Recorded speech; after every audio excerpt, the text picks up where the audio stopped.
자, 여러분. 우리 몸을 제대로 관리해보도록 하죠.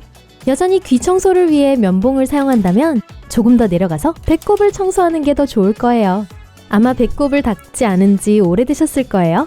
얼마 안 됐다 하더라도 여전히 그곳에서는 많은 일이 일어나고 있습니다. 과학자들은 인간의 배꼽에서 박테리아의 진정한 열대우림을 발견했죠. 그리고 이 중 일부는 해로울 수밖에 없습니다. 그래서 배꼽 청소는 필수입니다. 하지만 샤워기 아래에서 비누를 묻힌 손으로 배꼽을 찌른다고 해결되진 않을 겁니다. 배꼽 관리를 제대로 하려면 면봉에 알코올을 묻힌 후 배꼽 안쪽을 문지르면 됩니다. 면봉이 얼마나 더러워졌는지 보고 공포에 질려 바라본 후 면봉이 깨끗하게 나올 때까지 다른 면봉으로 다시 한번 시도해보세요. 그 후 다른 면봉을 수도꼭지 아래에서 적신 다음 알코올을 제거하기 위해 배꼽을 부드럽게 다시 문질러주세요. 그렇지 않으면 피부가 건조해질 수 있습니다. 마지막으로 오랫동안 기대했던 샤워를 하고 수건 모서리로 배꼽을 말리는 것도 잊지 마세요. 만약 여러분이 튀어나온 배꼽을 가지고 있다면 상황은 훨씬 더 쉬워집니다. 천에 비누를 묻혀서 거품을 낸 다음 비눗물을 배꼽에 발라주세요. 샤워기로 헹구고 수건으로 말려주시면 됩니다. 수건 얘기가 나와서 말인데 적어도 3일에 한 번씩 수건을 바꿔주셔야 합니다. 수건에는 수분이 많이 모이고 화장실이 꽤 따뜻하기 때문에 박테리아에게 완벽한 번식지가 되거든요. 수건에서 불쾌한 냄새가 나기 시작하면 최대한 빨리 세탁기에 넣어주세요. 이미 수백만 마리의 박테리아와 효모가 서식하고 있다는 뜻이니까요. 이미 배꼽에 면봉을 모두 다 썼기 때문에 면봉으로 귀 청소를 하실 수 없겠군요. 잘 됐습니다. 귀 안쪽은 상당히 민감하고 면봉으로 쉽게 손상될 수 있습니다. 그러니 손톱으로 안쪽까지 쓰시지 마세요.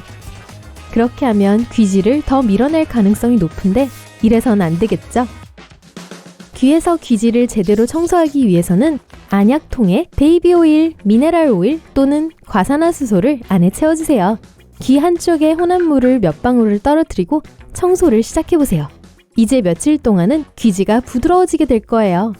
그런 다음 스포이드 고무를 따뜻한 물로 채우고 귀를 아주 조심스럽게 헹구세요. 머리를 옆으로 젖히고 귓볼을 아래로 당기면 이 과정을 더 쉽게 처리할 수 있습니다. 고무를 너무 깊게 넣지는 마세요. 그렇지 않으면 귀에 물이 갇히게 될 거예요. 헹구고 나면 머리를 반대쪽으로 기울여 물을 빼줍니다. 다른 귀에서도 반복하세요. 그 후 귀의 바깥 부분을 수건이나 화장솜으로 말리세요. 이번에는 남은 면봉이 있다면 젖은 면봉을 사용하여 바깥쪽도 청소할 수 있습니다.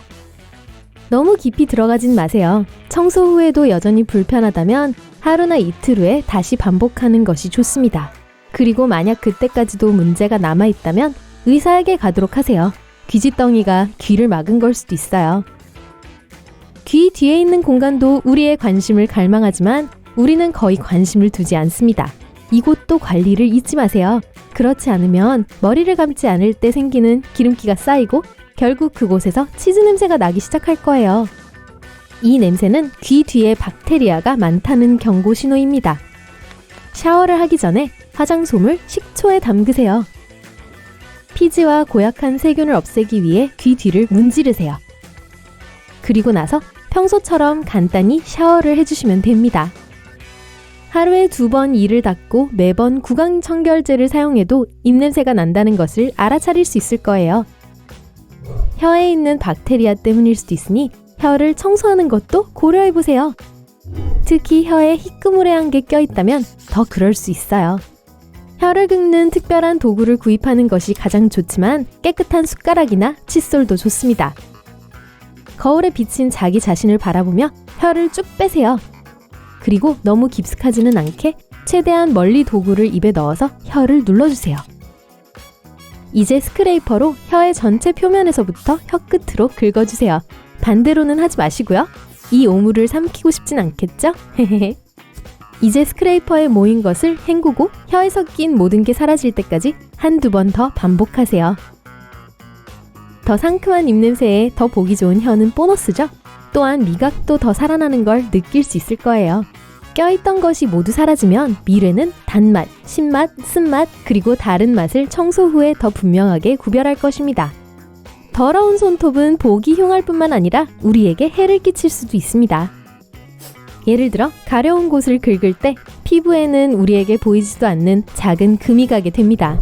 그리고 만약 손톱이 깨끗하지 않다면 손톱 밑에 먼지와 세균이 혈관으로 들어갈 수도 있습니다. 제대로 된 손톱 관리는 보통 비누로 손을 씻는 것으로 충분합니다. 하지만 만약 빠지지 않는 때가 있다면 화장솜이나 면봉을 따뜻한 비눗물에 담그고 더 이상 눈에 보이는 먼지가 없을 때까지 손톱 밑을 조심스럽게 닦아주실 수 있어요.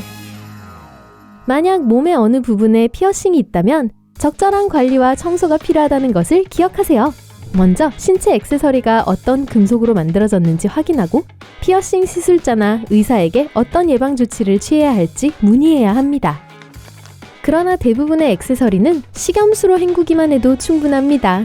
멸균 식염수 한 팩을 구매하시는 것이 가장 좋으며 사용할 수 없으면 소금물 용액을 사용하세요. 요오드가 없는 바다소금 1.5g을 따뜻한 증류수 한 컵에 녹여주세요. 뚫린 부위를 감염시키지 않도록 손을 씻으세요. 더러운 손톱 기억나시죠? 네, 소금물 용액을 피어싱에 발라주세요. 위치에 따라서 다른 방법이 필요합니다. 귀라면 깨끗한 거즈를 용액에 담가 피어싱에 부드럽게 도포하는 것이 가장 좋습니다. 배꼽이라면 용액을 컵에 담은 후 앉거나 누운 자세에서 천천히 컵을 부어서 액체가 조금씩 들어가게 하실 수도 있습니다. 다 끝난 후에는 피어싱을 키친타올로 말려주세요. 피어싱이 여전히 아무는 중이라면 일반 수건을 사용하지 마세요. 특히 최근에 수건을 바꾸지 않았다면 해로운 세균이 있을 수 있습니다. 비누나 샤워젤로 발을 씻는 것만으로는 충분하지 않습니다.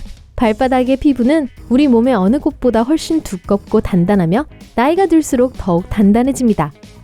만약 발을 잘 관리하지 않는다면 발바닥 피부는 결국 갈라져서 불편함을 일으키고 감염이 생길 수도 있습니다. 그러므로 가끔은 발바닥에게 따뜻한 목욕을 시켜주세요. 따뜻한 목욕물을 받은 후 바다소금을 몇 꼬집 넣어 준비해주세요.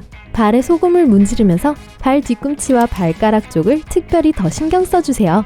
이 부위들은 걸을 때 강한 충격을 받으니까요. 그리고 10분 동안 준비한 조격통에 발을 담그고 기다리세요. 기다리는 동안 스마트폰으로 책을 읽거나 SNS를 확인하세요. 그리고 나서 죽은 피부 세포를 제거하기 위해 스크럽 도구를 사용해 발 전체를 잘 문질러주세요. 수건으로 말려주시면 됩니다. 적어도 일주일에 한 번은 이런 조격을 해주세요. 발에게 필요한 휴식이랍니다. 여러분은 팔꿈치가 팔의 다른 부분보다 더 어둡다는 걸 아실 겁니다. 이곳에 관절을 많이 쓰니까 피부가 좀 얇고 탄력이 있기 때문에 그런 현상이 일어나는 거예요. 피부톤을 균일하게 만들기 위해서는 시간을 내어 나머지 피부와는 별도로 팔꿈치를 닦고 촉촉하게 가꾸어주세요. 샤워를 하는 동안 거품을 내어 팔꿈치를 꼼꼼하게 씻은 다음 위에 약간의 보습제를 발라주세요.